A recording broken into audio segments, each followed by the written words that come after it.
but we need more diplomats. Absolutely. You mentioned Serbian ties with Russia. I would like to take this a bit further. I mentioned it in the intro that in Serbia there's a clear distinction between European integrations and Euro-Atlantic integrations, because they obviously do not aspire to join NATO in any way, although their military has participated in some NATO maneuvers. Is that in itself a threat to what we call regional security?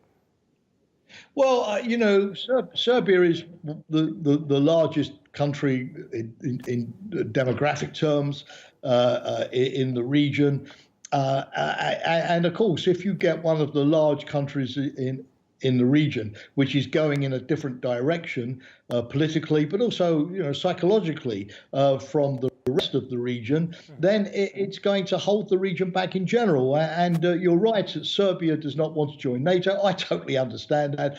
NATO and Serbia have a difficult relationship, and it will take time to overcome. Although, Leon, you're perfectly correct. This has not stopped Serbia from participating in the Partnership for Peace, in NATO exercises. NATO has had a military liaison mission in Belgrade. But if Serbia wishes to join the European Union, and it's begun the accession negotiations, my view is it should start acting like a European Union state, showing that it shares European values, and therefore, not imposing the sanctions against Russia in the wake of the invasion of Ukraine, along with the other EU members, and sort of wanting to be in the Russian camp and the EU camp, in the camp of the authoritarians and the camp of the Democrats at the same time. This is not what you expect of a country which aspires to join the European Union. So I think, yes, you're right about NATO, but I think that Serbia has to do more to really show that it wants to be part of the European family of nations, and that this is a marriage of love, not simply a marriage of convenience. Another issue that's been talked about in Kosovo in recent days, maybe spurred by the situation in Ukraine, is the intensification of the efforts for Kosovo to join NATO.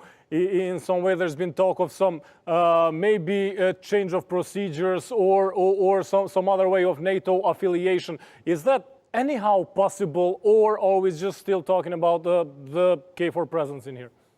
Well, my view on this is that definitely Kosovo should be a normal member of NATO's Partnership for Peace and have access to all of the menu of cooperative activities under the Partnership for Peace. And the fact that I regret this, of course, from my own personal point of view, but the fact that there are 3 NATO countries that still don't recognize Kosovo for different reasons has often been used as a pretext to stop the full participation of Kosovo in NATO's partnership activities. So I hope, given the challenges in the Balkans that we were just talking about, NATO members will agree, despite this recognition issue, which unfortunately drags on, let's, do more to engage Kosovo in joint exercises, in cyber defense activities, in all of the things that NATO does and has to offer. And I hope that, NATO will, which started a few years ago, partnership activities with Kosovo.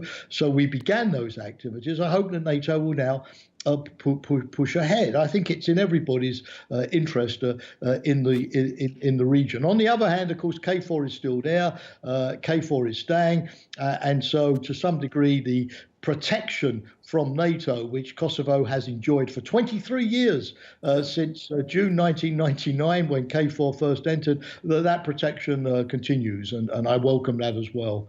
And it's been continuing for 23 years, and as such, it will probably continue up until Kosovo and Serbia reach